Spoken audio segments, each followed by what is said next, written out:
Hello, this is Torah 411, and today we're going to talk about where evil comes from. Does it come from a Satan, or does evil come from the heart of man?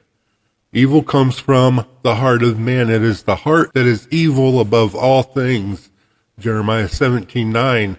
And it being evil above all things would have to mean that it's also evil above cosmic entities such as a Satan, right? Well, today we have James BRAYSHAW here, the author of 4 books about No Satan, and I'm going to link his books below, and we're going to jump right in this and talk about where evil really comes from. So James, go ahead and take it away and tell us, where does evil come from? We've been taught since we are little people, most of us, that evil comes from a supernatural cosmic entity that really has divine powers in many ways and is a lot like God, but can bring this evil onto humanity and make you and I do evil things and influence our thoughts to make evil choices and decisions. But is this real? Is this possible that there's a supernatural being that can do this to us? Or could evil come from a different source?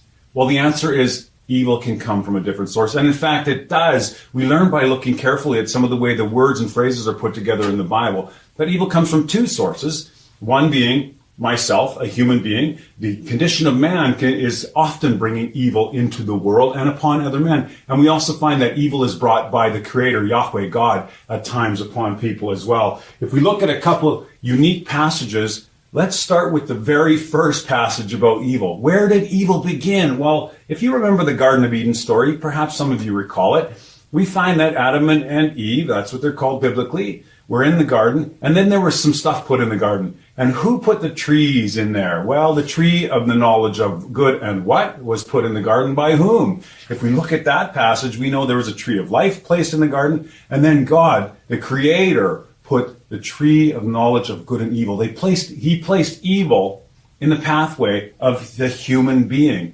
That the condition of the human was always there so that the evil inclination, a good inclination exists and an evil inclination exists, and the human could always have a choice whether to do good or whether to choose evil. So it wasn't coming from a supernatural entity. You can look at my other video or pick up a PDF copy by emailing me of Satan, Christianity's Other God, where I disclose a whole bunch of info on what the serpent in the garden was. And please check out my other video on that.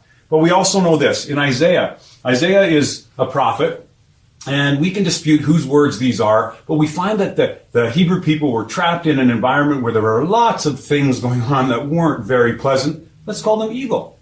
And they were blaming these evil things on other gods, on supernatural and evil entities they thought existed, because they began to adopt some of the views of the culture around them. So Isaiah needs to redirect them and say, listen, you guys, well, let me read it to you. Isaiah 45:47. For Jacob my servant's sake and Israel mine elect, I have even called them by thy name, I've surnamed you, though you have not known me. I am the Lord, Yahweh, there's none else. There's no God beside me. See, they were thinking of other gods doing the evil. So Isaiah said, no, there's no other God beside me. I girded you, though you did not know me, that you may know from the rising of the sun and from the west that there is none beside me. I am Yahweh, I am the Lord, there's none else. He continued to reassert that he is the only supernatural entity in existence. And that what happens with evil, it doesn't come from all the other supernatural beings that supposedly existed. He says it clearly, because it's me. I form the light and create darkness. I make peace and create evil. I, the Lord, I, Yahweh, I, God, do all these things. Blame me for it, he said. It's not you. It's not supernatural entities that don't exist. We also find in Amos another claim.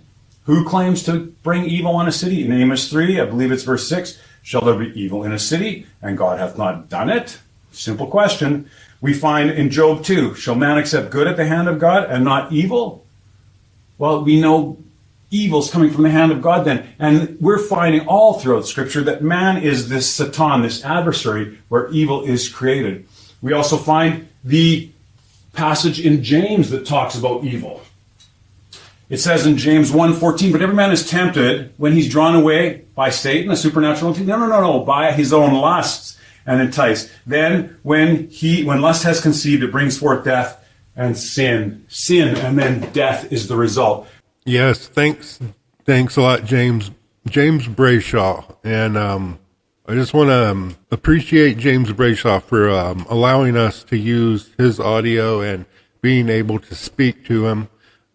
Even if he's not here with us, we're still able to communicate with him and use his audio for these videos. And Torah 411 really appreciates it, and we're glad we could bring the message of no Satan to you, because having a cosmic being, whether he is good or evil, if he has godlike powers, then we are talking about another God, whether you worship him or not.